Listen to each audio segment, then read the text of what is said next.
मुहर्रम शुरू होने वाला है और लोग तैयारी कर रहे हैं अज़ादारी की। हमारे बीच आली जनाब मौलाना मंजर अली आरफी साहब मौजूद हैं।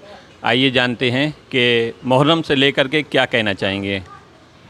बिस्मिल्लाहिर्रहमानिर्रहीम।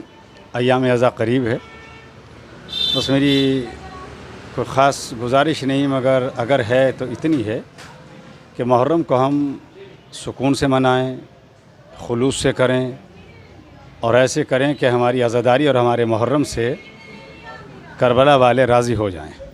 और जिन चीज़ों से बचना है उनमें पहली चीज़ ये है, ये मेरी अंजुमन, ये उसकी अंजुमन, ये मेरा इमाम बाड़ा, ये उसका इमाम बाड़ा, उसने ये किया है तो मैं इतना कर दूं। देखिए, अंजुमन अलग अलग होनी चाहिए, लेकिन अगर आप फुर्सत में हैं तो आप जो अंजुमन आपको खाली मिले आप उसमें मातम कीजिए। जहाँ भी आपको जाने का मौका मिले आप इमाम बारगाह की मजालिस में शरीक हो जाइए।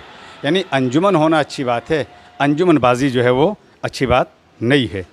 दूसरी चीज़ कि जो नहीं होना चाहिए, और मैं बहरहाल सोचता हूँ कि ये है तो क्यों है, बाज़ अफराद का ये एक नज़रिया रहता है कि वो पूरे साल बड़े सुकून से रहते हैं, कोई उन्हें तकलीफ़ कोई परेशानी नहीं होती, और वो जहाँ मुहर्रम आया, आज़ादारी आई, वो अपने वतन या अपने गांव गए तो अब वो खोटी चवन्नी को भी अपनी 1 रुपये में चलाने की कोशिश करेंगे। मेरे इतने बेटे हैं, मेरे इतने भाई हैं, मेरा ख़ानदान इतना बड़ा है। ताकत दिखलानी है तो किसी अखाड़े में दिखलाएं आज़ादारी के नाम पर, और आज़ादारी में किसी तरह की ताकत, किसी तरह की सियासत, किसी भी तरह की एक दूसरे से नफ़रतबाजी ये नहीं होनी चाहिए। आज़ादारी सुकून से करें। मुझे एक शेर याद आ रहा है ताकि बात भी पहुंच जाए कि मत दिखाओ फ़र्श मजलिस पर सियासत का हुनर, मत दिखाओ फ़र्श मजलिस पर सियासत का हुनर, वरना तुम हुर बनते बनते हुरमला बन जाओगे।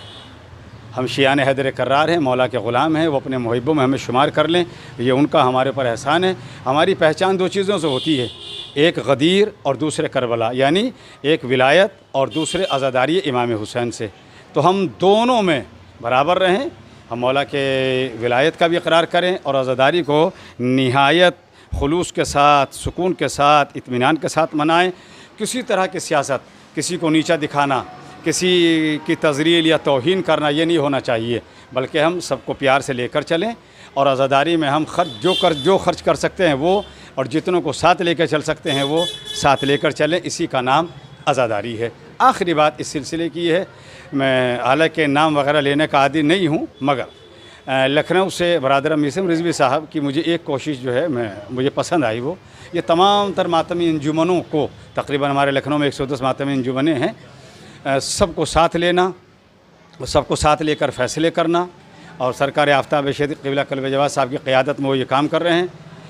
जो भी इस तरह का कोई काम करे, मैं दुआ करूँगा अल्लाह उनको और ज़्यादा इस तरह के काम करने की तौफ़ीक़ भी दे, हौसला भी दे।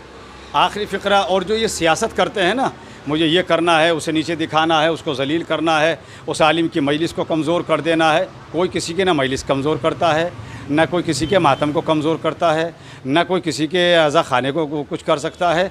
वो जब कोई काम लेने पे आए, परवरदिगार या मोहम्मद और आले मोहम्मद या करबला वाले जो काम लेने पे आएँ, वो जिससे चाहें उससे ले सकते हैं। हमारी, आपकी या किसी कमज़ोर करने वाले की, या किसी को ज़लील करने वाले की, किसी को नीचा दिखाने वाले की कोई हैसियत नहीं, कोई औकात नहीं। बस एक फ़िक्रा जो मैंने रोज़े अरफा कहा था, इसी सज्जाद टाइम्स न्यूज़ के ज़ेर एहतमाम, वो बहरहाल बड़ा मकबूल हुआ। अगर कोई मर्द है और आज़ादारी में वो सियासत दिखला रहा है, मैं दुआ करूँगा उसका हश्र यज़ीद के साथ हो। और अगर कोई ख़ातून है और वो आज़ादारी में सियासत दिखलाए, आज़ादारी इमाम हुसैन को कमज़ोर करना चाहे, किसी आज़ादार को कमज़ोर करना चाहे, उसका हश्र हिंदा के साथ हो। आज़ादारी सुकून से मनाई जाए और अल्लाह हमारी आज़ादारी को कबूल फरमाए। अल्लाह आज़ादारी को कबूल फरमाएँ। ये थे मंजर अली आरफी साहब, सज्जाद टाइम न्यूज़ से मैं जमाल मिर्ज़ा।